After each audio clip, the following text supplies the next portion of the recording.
Sir, आज बाबा साहब का महापरिनिर्वाण दिवस है। इस पावन बेला पर और इस शुभ अवसर पर बाबा साहब के बारे में थोड़ा सा अपने विचार रखें। आदरणीय मोतीलाल जी डिग्रीवाल साहब। जैसा कि यहाँ उपस्थित सभी सज्जन बंधुओं को मालूम है कि आज हम बाबा साहब का महापरिनिर्वाण दिवस पर यहाँ उपस्थित हुए हैं इस दिवस को मनाने के लिए। और ये दुनिया के महान मनीषी थे। ये 9 भाषाओं के ज्ञाता थे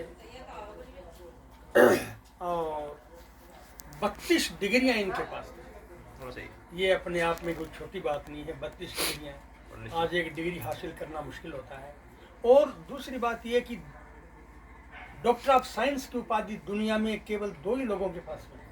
अब तक का जो इतिहास है उसमें डॉक्टर ऑफ साइंस की उपाधि केवल 2 लोगों के पास है, और वो दोनों ही अपने एससी के कैंडिडेट थे। तो बाबा साहब और दूसरे वो हमारे के.आर. नारायणन, ये दोनों ही भारत के और दोनों ही अपने समाज से रिलेटेड थे। ये अब अपने आप में एक विश्व में महान उपलब्धि है जो बाबा साहब इन्होंने हासिल की थी।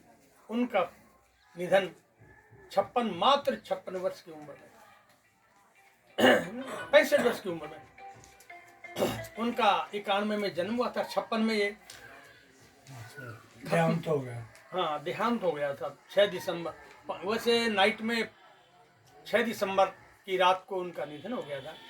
6 दिसंबर की। और इनकी मौत के ऊपर भी लोग भिन्न भिन्न प्रकार के विचार रखते हैं। कुछ कहते हैं कि ये स्वाभाविक मौत थी, कुछ कहते हैं कि इसमें कुछ गड़बड़ भी हुआ है। खैर जो भी हो, लेकिन इनकी उपलब्धियां आज जो हम जिस स्टेज पर बैठे हैं वो बाबा साहब की देन है। आज हम ऊंचे ऊंचे पदों पे जा रहे हैं, राष्ट्रपति के पद तक भी पहुंच रहे हैं और ये जा रहे हैं, सब कुछ बाबा साहब की देन है। हमें आज भी इस बात की जरूरत है कि हम बाबा साहब के पद चिन्हों पर चलें। ये हिंदू धर्म जो है, हिंदू जो विचारधारा है, ये विचारधारा हमको नीचे गिराने में लगी हुई है। इसलिए जहाँ तक संभव हो आप जितने भी पाखंड, हिंदू धर्म के पाखंड से दूर होकर के बौद्ध धर्म की तरफ चलिए।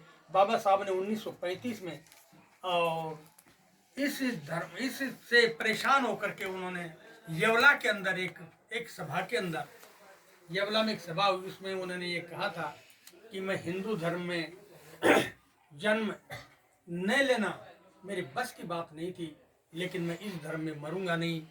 21 साल तक उन्होंने इस पर गहन अध्ययन किया। विश्व के सभी धर्मों का गहन अध्ययन करने के बाद में वो इस नतीजे पर पहुंचे कि मुझे कौन सा धर्म अपनाना है।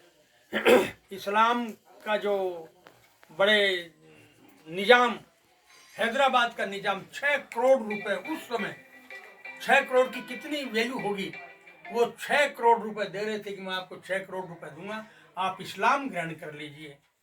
ईसाई धर्म के लोगों ने भी उनको बहुत प्रलोभन दिया कि आप ईसाई धर्म अख्तियार कर लीजिए, लेकिन उन्होंने मना कर दिया। उन्होंने बौद्ध धर्म को ही स्वीकार किया क्योंकि वो भारतीय राष्ट्रीयता से जुड़े रहना चाहते थे। महात्मा बुद्ध का जन्म भारत की धरती पे हुआ। यदि हम इस्लाम को ग्रहण कर लेते तो हम मक्का और मदीना से जुड़ जाते। यदि हम ईसाइयत को ग्रहण कर लेते तो हम रोम से और वेटिकन सिटी से जुड़ जाते। लेकिन वो उन्होंने कहा कि ऐसा नहीं, मैं बौद्ध धर्म दुनिया का सर्वश्रेष्ठ धर्म है जो दुनिया के 50 देशों में व्याप्त है। ऐसे महान धर्म को उन्होंने, जो स्वतंत्रता, समानता, बंधुत्व और भाईचारे की शिक्षा देता है, ऐसे महान धर्म को अपनाया। तो मैं इस अवसर के ऊपर ये 56 में 14 अक्टूबर 1956 को इन्होंने 5 लाख लोगों के साथ, लोग तो 7 लाख भी बताते हैं कि 7 लाख लोगों के साथ में इन्होंने बौद्ध धर्म ग्रहण कर लिया था।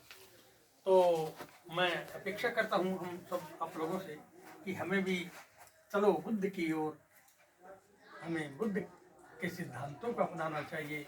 ये हमारा संविधान भी जो बना है वो बौद्ध के, इसका जो प्रिम्बल है, इसकी जो प्रस्तावना है हमारे संविधान की, वो बौद्ध धर्म के आदर्शों के ऊपर ही है। ये अशोक चक्र देखते हैं, ये भी हमारे बौद्ध धर्म की देन है। सत्यमेव जयते, ये भी बौद्ध धर्म की ही देन है। तो हमारे देश ने भी बौद्ध धर्म की बहुत सारी चीजों को अडॉप्ट किया है। बस और पीछे बन जाना, बौद्ध धर्म की तरफ बढ़ना चाहिए।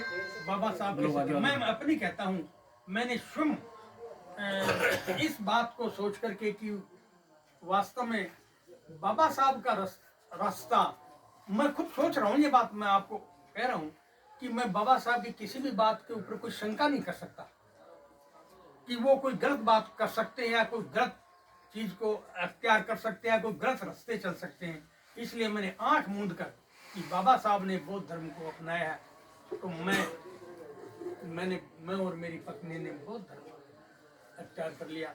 और मैं बौद्ध धर्म का जितना भी मैं सिद्धांतों को मान सकता हूँ, उसके ऊपर चल सकता हूँ। मैं और मेरा पूरा परिवार उन पे आचरण करने के लिए कहता हूँ, करता हूँ। मैं इन सब ये जो आडंबरों को जहाँ तक संभव होता है मैं हटाने की कोशिश करता हूँ। मेरे घर में नहीं मानने देता हूँ और मेरे परिवार के लोग भी इसके आदी हो गए। तो मैं इन्हीं शब्दों के साथ में सबसे अपेक्षा करता हूँ तो उनके सिद्धांतों पे चले। जय भीम, जय भारत। जय भगवती कहाँ